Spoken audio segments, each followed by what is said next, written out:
Eh, Baik, untuk yang pertama, sejarah manajemen menurut agama Islam, manajemen sudah ada jauh jauh sebelum muncul teori-teori dari Barat.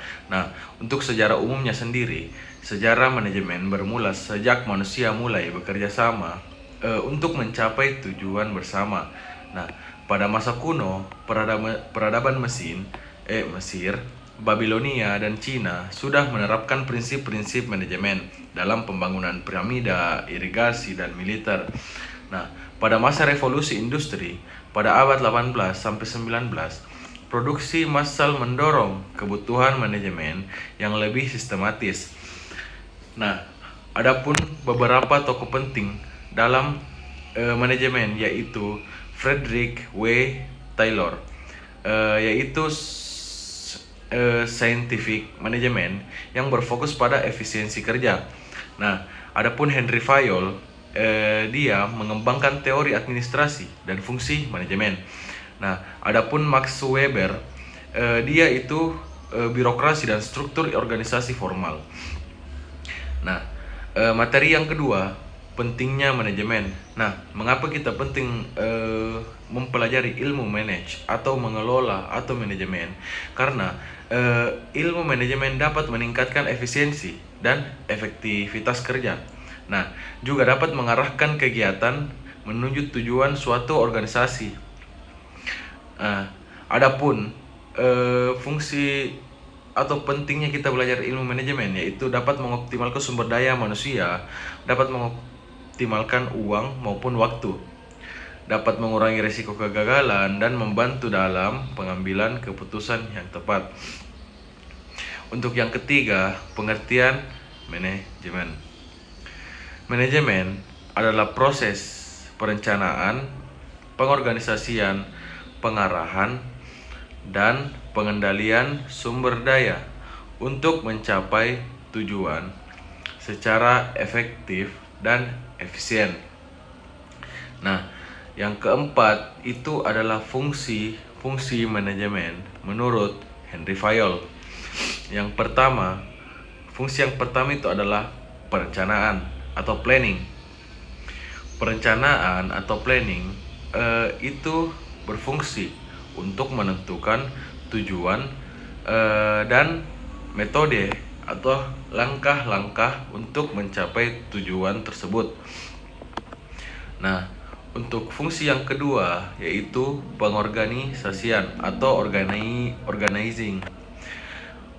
Pengorganisasian atau organizing berfungsi untuk mengatur sumber daya dan tugas-tugas yang ada di dalam organisasi tersebut. Terus fungsi yang ketiga yaitu pengarahan atau actuating leading, itu berfungsi untuk memberi arahan dan motivasi. Nah, untuk fungsi yang keempat yaitu pengendalian atau controlling. Fungsi yang keempat ini, pengendalian dan atau controlling, itu berguna untuk mengawasi pelaksanaannya kegiatan maupun hal-hal yang dilakukan di dalam organisasi, dan juga untuk melakukan evaluasi. Poin yang kelima yaitu fungsi operasional dalam manajemen.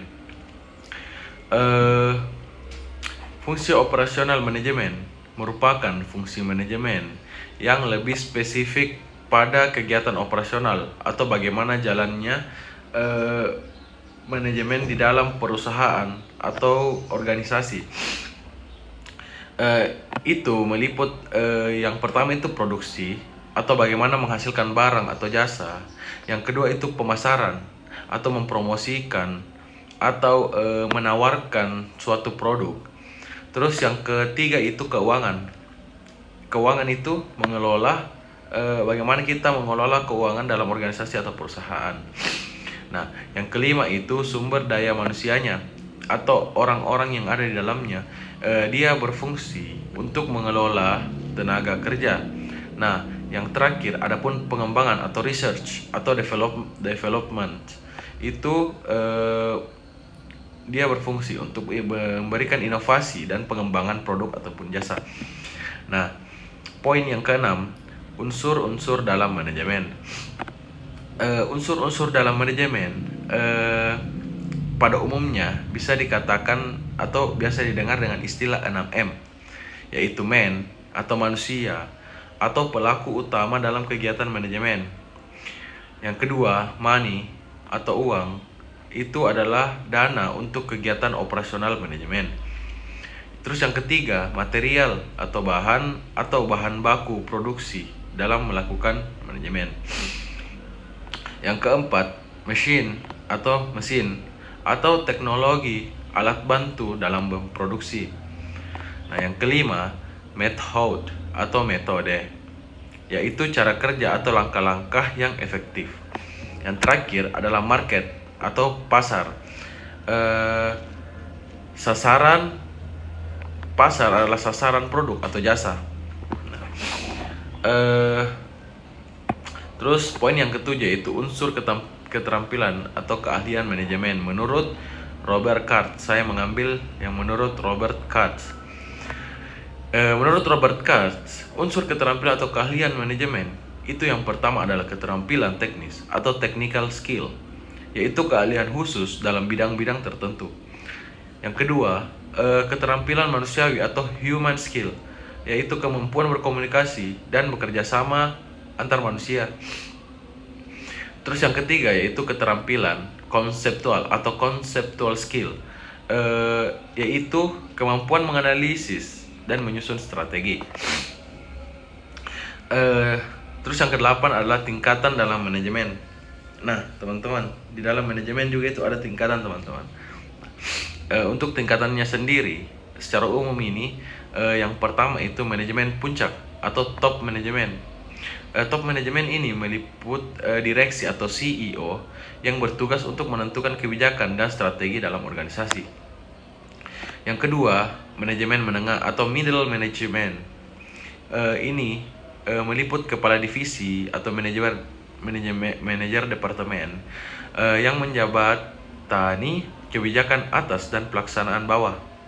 Nah, yang ketiga, manajemen lini pertama atau lower atau first line management, yaitu supervisor yang mengawasi langsung pelaksanaan operasional harian.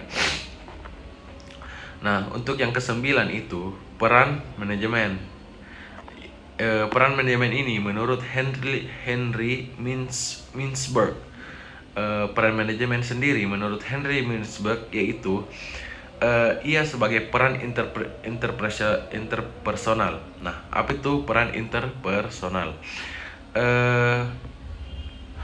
Peran interpersonal itu dia seperti tokoh simbolis atau figurehead itu kayak dia sebagai contoh atau tokoh disiplin dari diri kita untuk diri kita sebagai bawahannya. Nah, untuk yang kedua itu adalah leader atau pemimpin.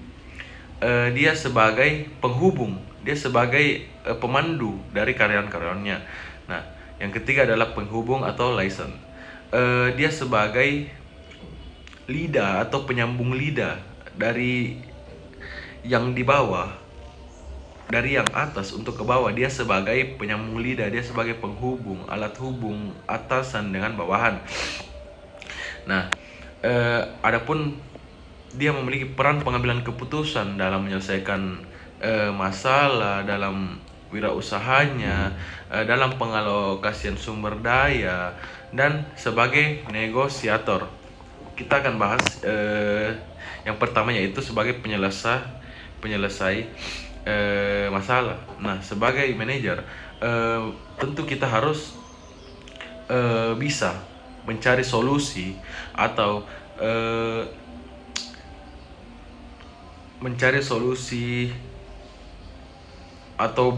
memiliki keputusan cepat dalam menyelesaikan masalah.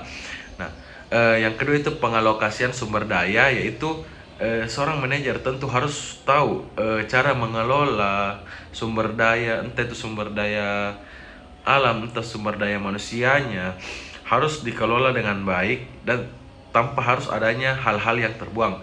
Untuk yang terakhir yaitu negosiator. Nah, tentu manajer harus menjadi tokoh yang dapat negosiasi atau negosiator atau pelaku negosiasi yang tentu memberikan eh, suatu keputusan atau suatu saran kepada atasan maupun bawahan. Sekian dari saya. Wassalamualaikum warahmatullahi wabarakatuh.